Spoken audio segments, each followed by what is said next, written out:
Among the most influential figures of ancient Greek philosophy, Democritus stands out as one of the earliest thinkers to formulate the doctrine of atomism, together with his teacher Leucippus. The philosophy of atomism proposes that the universe is composed of invisible, indivisible particles known as atoms, forming the fundamental structure of all reality. What makes Democritus's idea extraordinary is not only its originality, but also its lasting impact, as his understanding of atoms gradually evolved into one of the cornerstones of modern science, and continues to shape how we interpret physical reality today. Philosophers have always had a special fascination with The Matrix, largely because the film serves as an accessible gateway into the ideas of thinkers such as Plato and Descartes. One of the most striking moments in the movie occurs when Neo realizes that the world he inhabits is, in fact, a simulation. From that moment onward, his perception changes entirely, and he begins to see the numerical structure underlying everything around him, as if he were reading the source code of reality itself. With a slight philosophical reinterpretation, Neo's experience stops being mere science fiction and starts to resemble something closer to physical reality. The real world operates in a surprisingly similar way. Where Neo sees streams of green code, we now see atoms. We recognize the fundamental building blocks of the universe, the material from which everything that exists, has existed, or will exist, is composed. Today, the existence of atoms can be demonstrated through advanced scientific instruments and powerful microscopes. However, the idea of the atom is not a product of modern science. It is, in fact, an intellectual creation that emerged from ancient Greek thought. Long before experimental verification was possible, Greek philosophers were already asking questions that would define the future of scientific inquiry. The ancient Greeks laid the foundations of nearly every major field of knowledge. Pythagoras shaped mathematics, Aristotle established the groundwork of biology, Plato influenced political theory, Herodotus pioneered historical writing, and Hippocrates became the father of medicine. Yet among this vast intellectual heritage, few ideas were as radical and unconventional as those proposed by the atomist philosophers, particularly Democritus. Democritus was the first thinker to articulate the idea of atoms in a systematic and coherent way. According to him, the existence of atoms was not optional, but logically necessary. If matter could be divided endlessly, the process would never reach a conclusion, leading to an infinite regression with no stable foundation. One would arrive at ever smaller pieces without ever encountering a final unit, and such a universe, Democritus argued, would be fundamentally incoherent. Reality cannot be built upon nothing. From nothing, nothing comes. Therefore, there must exist minimal, indivisible units from which everything is made. It was these fundamental units that Democritus named atoms, a word derived from Greek meaning uncuttable or indivisible. Ironically, this definition would lose its literal meaning in the 20th century, when scientists succeeded in splitting the atom itself. Yet despite this irony, the philosophical significance of atomism remains intact, reminding us that one of humanity's most powerful scientific ideas was born not in a laboratory, but in the mind of a philosopher. Leucippus, who lived in the 5th century BCE, remains one of the most enigmatic figures of ancient Greek philosophy. Very little is known about his life, and much of what we understand about his ideas comes through his student Democritus. By preserving and developing his teacher's thoughts, Democritus played a decisive role in spreading the idea that nature is composed of atoms and the void, an idea that would later become central to the philosophy of atomism. According to Leucippus and Democritus, atoms are eternal, indivisible, and unchanging entities. They move freely through empty space, collide with one another, form temporary clusters, and through these combinations give rise to all material things. These clusters, however, are never permanent. Atoms do not fuse or lose their identity. They remain in constant motion, and it is precisely this ceaseless interaction among atoms that explains the change we observe in nature. The central problem Democritus sought to address was how such invisible and imperceptible particles could give rise to the rich diversity of objects, experiences, and sensations that define our everyday world. When we observe nature, we see continuous transformation rather than stability. From this, Democritus concluded that the smallest constituents of matter must themselves be in motion. Without motion at the atomic level, change at the visible level would be impossible. To explain perception itself, Democritus proposed a strikingly original theory. He argued that atoms combine in various configurations and, in doing so, emit what he called idola. These emanations spread outward into the surrounding space, much like ripples expanding across the surface of water after a stone is thrown. The human mind perceives this flow of idola and translates it into sensation and thought.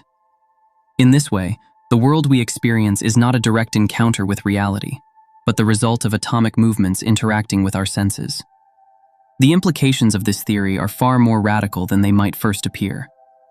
Imagine a cluster of atoms vibrating in a particular pattern and emitting an eidolon that travels through the void until it reaches our eyes.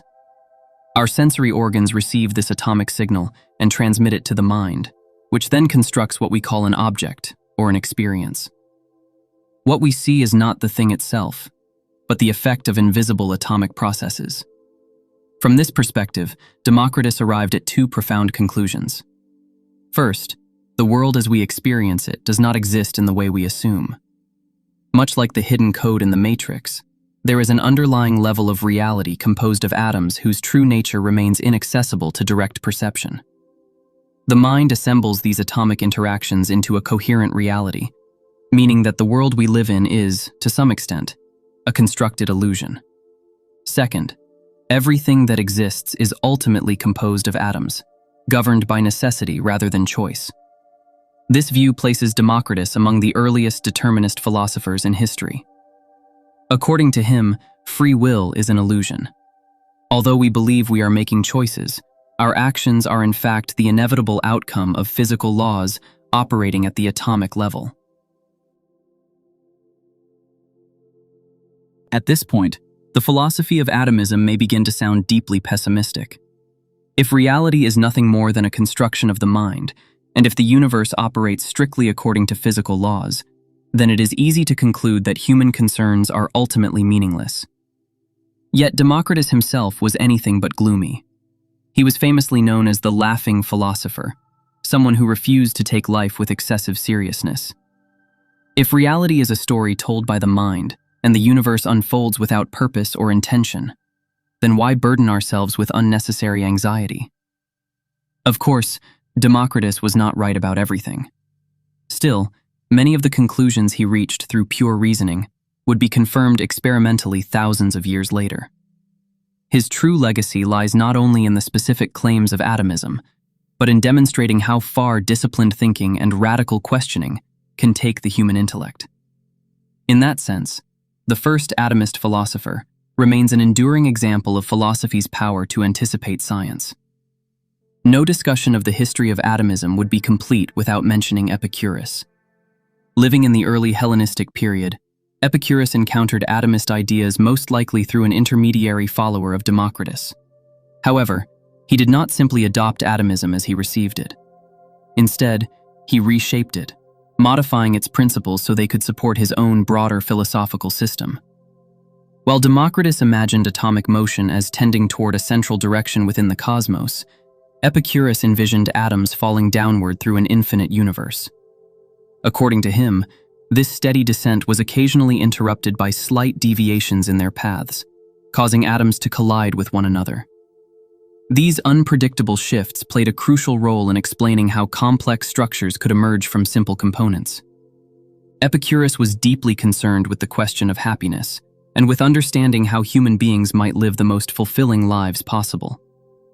His philosophy extended far beyond physics, encompassing epistemology, social agreements, ethics, and religion. Within this broader framework, atomism became more than a theory of matter. It became a foundation for a practical way of life.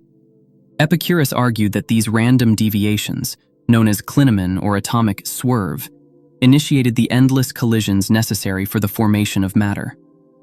As atoms struck and rebounded off one another, they produced the diverse material forms that make up the world. This small departure from strict determinism allowed Epicurus to preserve both a naturalistic universe and a meaningful space for human agency, softening the harsh implications of Democritus's earlier conclusions. Just as Democritus and Leucippus are known to us largely through those who preserved their ideas, much of what we understand about Epicurus survives thanks to his most famous follower, Lucretius. Nearly the entirety of Lucretius's influential work, De Rerum Natura, or On the Nature of Things, has reached us, and it remains one of the most powerful expressions of Epicurean philosophy ever written. Rather than presenting philosophy as a dry system of arguments, Lucretius chose to express Epicurus's ideas through a philosophical poem, blending rigorous thought with literary beauty. It is impossible to summarize the entire work here, but the opening sections are particularly revealing, as they show how Lucretius interpreted and developed Epicurus's ideas. In De Rerum Natura, Lucretius argues that nothing can come into existence from nothing, and that nothing which exists can be completely destroyed. These principles form the backbone of his naturalistic worldview and reflect a deep continuity with earlier atomist thought. Like Democritus before him, Lucretius maintains that nature is composed of two fundamental components, matter and the void. Everything that surrounds us arises from the interaction between these two elements. Remaining faithful to the atomist tradition, he insists that matter itself is made up of microscopic atoms, indivisible and eternal. These tiny particles exist within an infinite universe, because an infinite void necessarily contains an immeasurable number of atoms spread endlessly throughout space. This mode of explanation continues to resonate today, largely because it bears striking similarities to our modern scientific understanding of the cosmos. For this reason, De Rerum Natura still attracts intense interest. By presenting Epicurus's ideas in poetic form, Lucretius ensured that atomism would survive not only as a scientific hypothesis, but as a cultural and philosophical force capable of shaping how generations think about nature, reality, and their place within the universe. Although early Christian theologians strongly opposed Lucretius and his ideas, largely because De Rerum Natura denied both an afterlife and any purposeful creation of the universe, his poem, and the works of other ancient atomists, continued to influence thinkers across different cultures. Despite attempts to suppress it, atomism proved remarkably resilient, surviving through indirect transmission and resurfacing in new intellectual contexts. During the Renaissance, atomism took on a very different role than it had held in the Middle Ages. Rather than remaining a marginal curiosity, it became a form of intellectual resistance, particularly appealing to radical thinkers who were dissatisfied with the dominant Christian Aristotelian worldview. One of the most striking figures associated with this revival was Giordano Bruno. Bruno incorporated atoms into a vision of an infinite universe populated by countless planets and solar systems. For him, atoms represented the smallest units of matter, yet they were infused with a divine principle that connected all beings within this boundless cosmos. This interpretation blended atomism with a form of metaphysical unity, pushing the doctrine far beyond its ancient materialist roots. Such ideas, however, were deemed heretical by the religious authorities of the time. Bruno was tried by the Inquisition and ultimately executed by burning at the stake, a fate that exemplifies the risks faced by those who challenged established cosmological and theological doctrines. Despite the tragic ends of thinkers like Bruno, interest in atomism persisted into the 17th century and beyond. During this period, the focus shifted away from ancient philosophical atomism toward what became known as mechanical atomism, shaped by the emerging scientific spirit of the Enlightenment. Rather than using atoms to explain the soul or celestial hierarchies, mechanical atomists applied the concept strictly to the material world, seeking to understand nature through measurable and predictable processes. It was within this context that the chemist John Dalton introduced a more explicitly scientific atomic model. In 1805, Dalton laid the foundations of modern atomic theory, transforming atomism from a speculative philosophical idea into a framework capable of supporting empirical investigation. Although there are profound differences in context and theory between ancient philosophical atomism and contemporary atomic science, the connection between them remains undeniable. Without thinkers like Democritus, it is difficult to imagine how modern atomic theory could have emerged. These early philosophers made many mistakes by today's standards, yet through reasoning alone, they succeeded in outlining the conceptual foundations upon which modern science would eventually be built. When we ask what the philosophy of atomism truly is, we are not merely asking a historical question about ancient theories of matter. We are asking how far the human mind can go when it dares to explain the universe without appealing to myths, purposes, or comforting illusions. Atomism represents one of the earliest moments in human history when reality was stripped of intention and meaning, and yet, paradoxically, became more intelligible than ever before. From Democritus imagining invisible atoms moving through the void, to Epicurus introducing chance into a deterministic universe, to Lucretius turning these ideas into poetry, and finally to Enlightenment thinkers transforming speculation into science, atomism tells a single, continuous story. It is the story of thought refusing to stop at appearances, of reason insisting that even the most complex experiences must have simple foundations. What makes this tradition so unsettling is also what makes it powerful. Atomism suggests that the world we experience is not reality itself, but a construction emerging from interactions we cannot see. Meaning, value, even freedom are not written into the fabric of the universe. They are things we create. And perhaps that is not a loss, but a responsibility.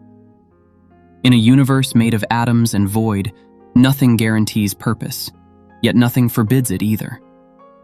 If reality is not given meaning from above, then meaning becomes something fragile, human, and deeply precious. The atomists did not reduce the world to nothingness.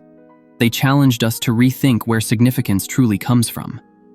Even today, as modern physics probes ever smaller particles and ever larger structures, the core question remains unchanged. Are we merely the result of blind physical processes, or are we the storytellers who turn those processes into a world we can live in? The ancient atomists did not give us final answers, but they taught us how to ask the question honestly. And perhaps that is their greatest legacy. Not the atom itself, but the courage to believe that understanding reality begins not with certainty, but with wonder, doubt, and the willingness to think beyond what can be seen.